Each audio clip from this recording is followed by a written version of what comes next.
Our second speaker is Michael White, who is the Senior Legal and Policy Analyst at the Human Rights Commission in Wellington. So thank you very much, Michael.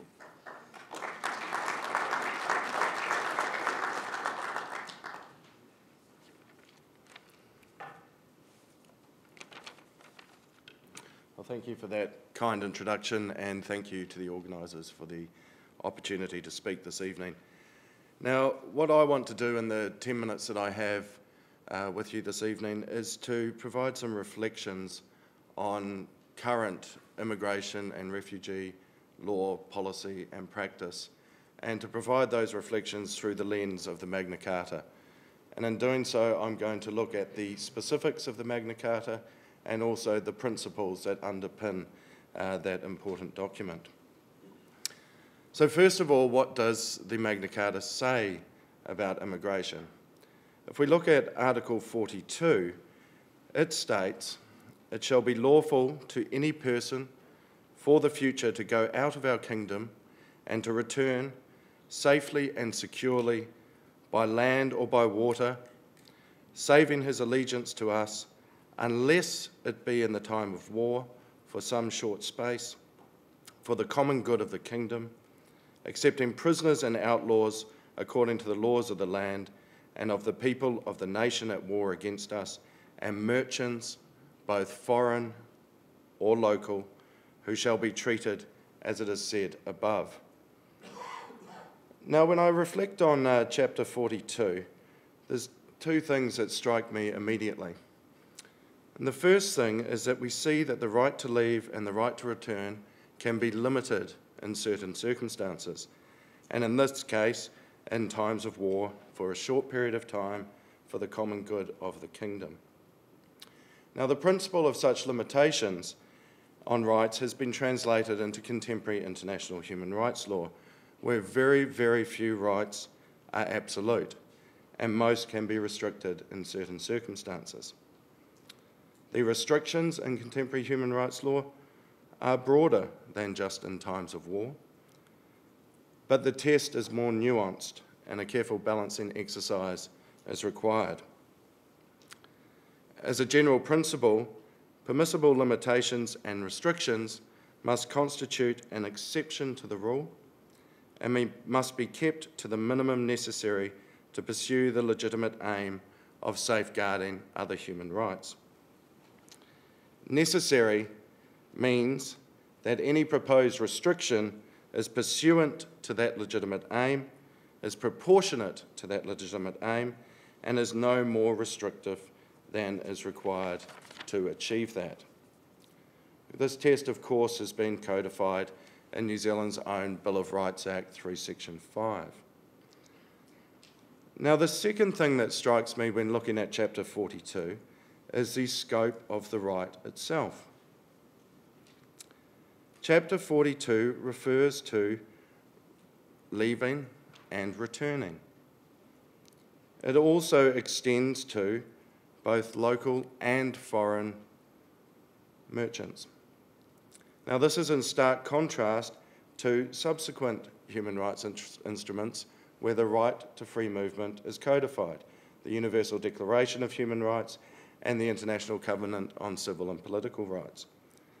In both cases, it has been argued that the right to free movement is an incomplete right because it's not matched by a state duty of admission, except in those limited cases of asylum and protection. So how does this play out in current state practice? Well, there's numerous examples of states placing restrictions on people's right to leave.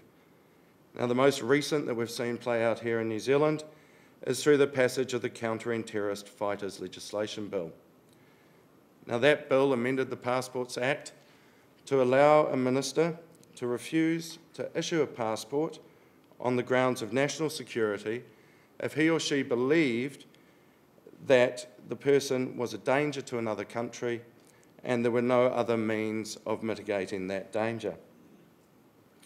In doing so, such legislation obviously limits the right to free movement.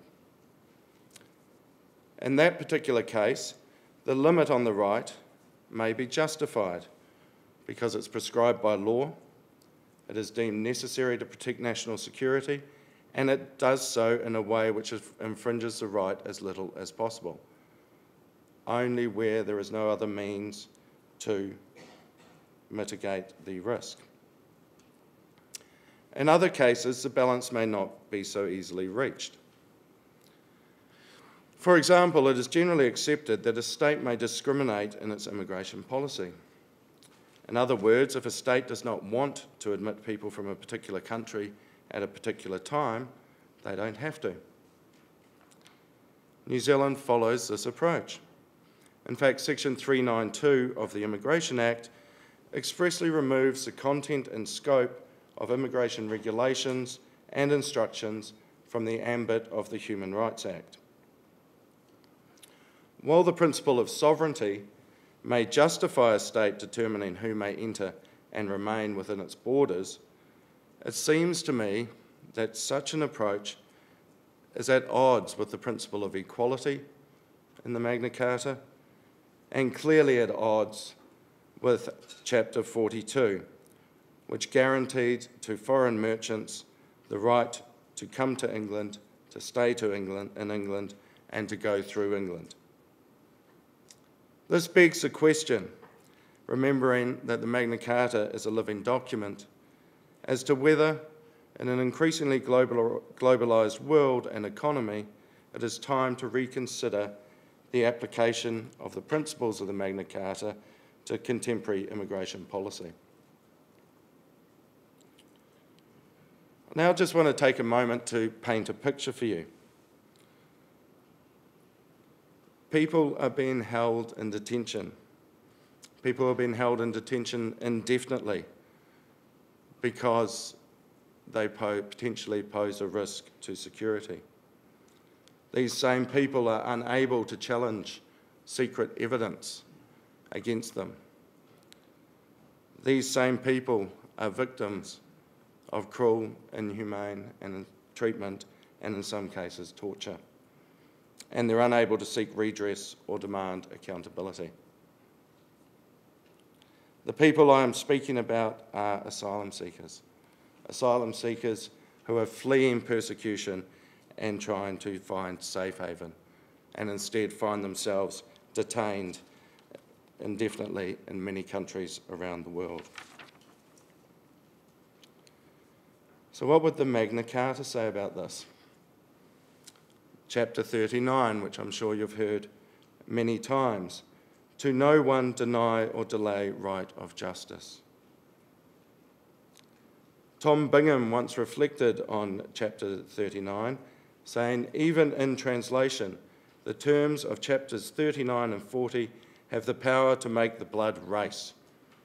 These are words which should be inscribed on the stationery of the Ministry of Justice and the Home Office, in place of the rather vapid slogans which their letters now carry. Thankfully, New Zealand has a proud history of only detaining asylum seekers in exceptional cases, and then for only the shortest time possible. However, New Zealand should not be complacent. In 2012, an amendment to the Immigration Act was passed, an amendment often referred to as the Mass Arrivals Bill. This amendment allows for the detention of a group of asylum seekers under a group warrant on the sole basis that they are part of a mass arrival group.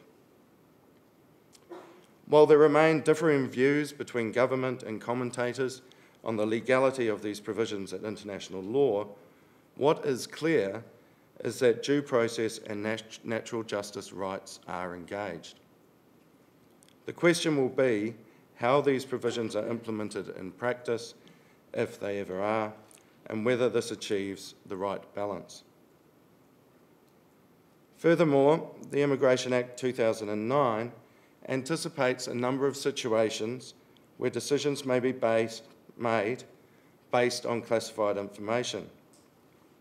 In these cases, applicants or appellants, as the case may be, have more limited opportunities to view and comment on potentially prejudicial information. This obviously also raises questions of due process. In an attempt to mitigate this, the Immigration Act provides for what are called special advocates to represent the interests of the affected person. This goes a significant way towards mitigating the risk of breach of due process rights. However, concerns have been raised about the statutory restrictions on the communications between the special advocate and the affected person, and that the extent of those restrictions render it difficult for special advocates to mitigate the unfairness that is inherent in the non-disclosure of that information. Only time will tell whether the application of the special advocate's procedure achieves the right balance. So, as can be seen through these examples, it is clear that the ancient principles of liberty and freedom founded on the Magna Carta are relevant to immigration law, policy and practice today. And in fact, in my view, in an increasingly challenging global environment, they have never been more important. Thank you.